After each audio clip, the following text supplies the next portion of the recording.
Hello friends नमस्कार जय जगन्नाथ चलतु आज गोटे नुआ रेसिपी देखा जार ना हूँ Odisha authentic dahibara so let's go. तो फ्रेंड्स ये 3 कप बिरी नहीं तो ताको भल भाव धोई नेली आ 3 ରୁ 4 घंटा पर्यंत सोक करने मुझे छाड़देवी। तो फ्रेंड्स पाखापाखि 3 ରୁ 4 घंटा हो सारा तो ये बिरी को भल भाव ग्राइंडिंग करदेवी। देखो फ्रेंड्स पानी बहुत अल्प ऐड करेंगे जहाँद्वारा कि आम बिरी बरा बेटर टी ठीक रहिबो। तो देखो फ्रेंड्स एठी आमर बेटर टी रेडी हो गला देखो भल भाव फेंटी दबा जहाँद्वारा कि बिरी बराटी आमर सॉफ्ट रहिबो।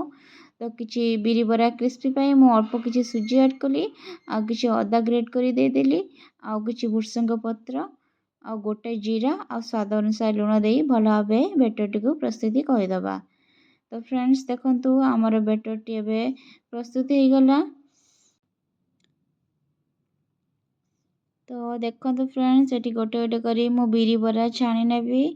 तो बिरी बरा को बेसी क्रिस्पी करी आमे फ्राए करबानी हल्का फ्राए करी आमे काढ़ी दबा कारण दही बराटी बिरी जे बरा जते सॉफ्ट रहिबो दही बराटी सेते भल हबो। तो एटी किछि दही नै गली आ किछि लूण देई भल भाबे फेंटी देली।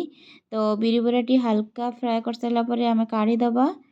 देखंतु फ्रेंड्स तो एठी बिरी बरा को गरम गरम बिरी बरा को पानी रे ऐड कर दबा देन टिके हल्का प्रेस करी दही रे ऐड करबा। तो देखंतु एबे सब बराटा को मु दही रे ऐड कर देली। एबे छुंक दबा तो छुंक पई तेल गरम कली अल्प टिके सोरिष भुर्संग पत्र आउ किछि लंका गुंडी देई छुंक दे देली दही बरा रे। तो हमर एठी दही बरा रेडी हो गला। यदि मिठा खाया पई आपण भल पाती तो आपण चीनी ऐड कर परबे एठी मु जागरी पाउडर ऐड करछि। तो देखंतु फ्रेंड्स हमर ओडिशा फेमस ऑथेंटिक दही बरा रेडी हो गला।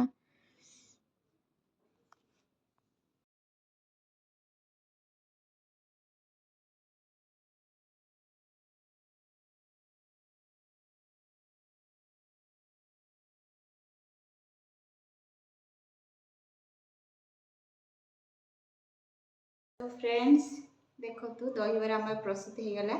जदि मो रेसिपी भल लगी निश्चित लाइक शेयर सब्सक्राइब करेंगे आ मत सपोर्ट करेंगे। रही जय जगन्नाथ।